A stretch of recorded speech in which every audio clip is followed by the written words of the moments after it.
इंतजार की घड़ियां खत्म हुई। यूपी एपीओ के प्री का रिजल्ट आ चुका है।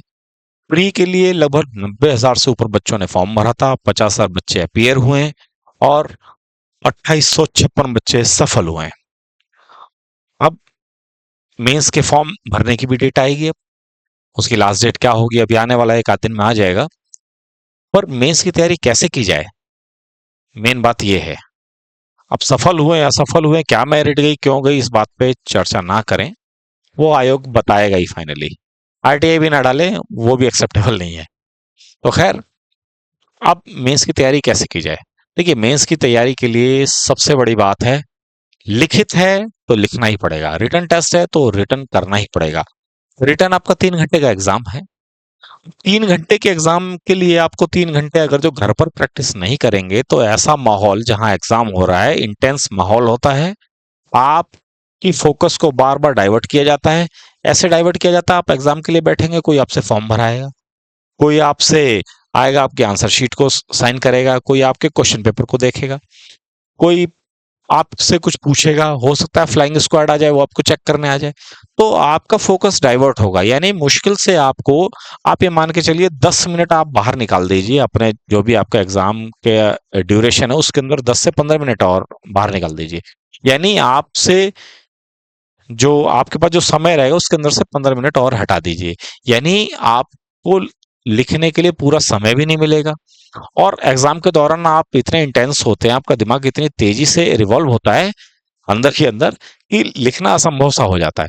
अगर आपको सब कुछ आता भी है और लिखने की स्पीड नहीं है तो आप किसी भी हालत में, किसी भी सूरत में आप एग्जाम पूरा नहीं लिख पाएंगे, और लिखेंगे भी तो क्वालिटी अच्छी नहीं आएगी। हो सकता है राइटिंग ही ना समझ में आए, हो सकता है आप पूरे फैक्ट या जो भी बात है उसमें ना लिख पाए।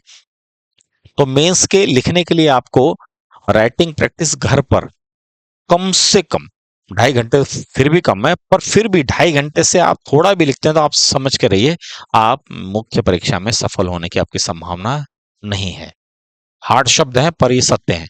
2.5 घंटे से कम आप लिखेंगे, आप नहीं सफल हो पाएंगे। दूसरा, आप आंसर जो लिख रहे हैं वो उस विषय में आपको जानकारी हो। जानकारी कैसे होगी?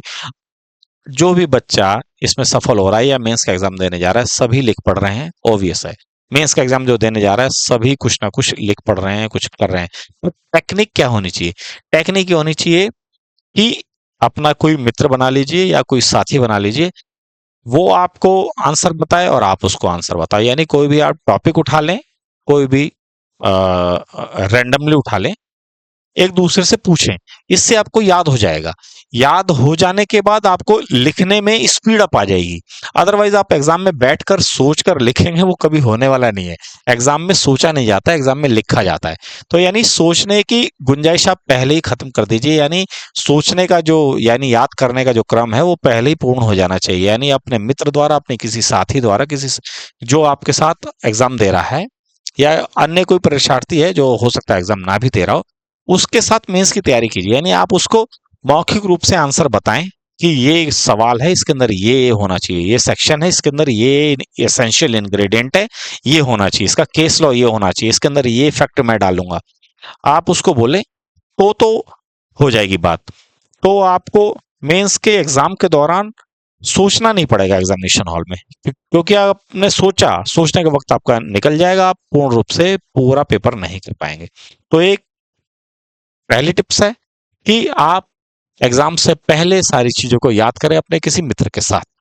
दूसरा, 2.5 घंटे की रिटर्न प्रैक्टिस हर हाल में करें। 3 घंटे की हो तो शानदार, 2.5 घंटे की रिटर्न प्रैक्टिस हर हाल में करें।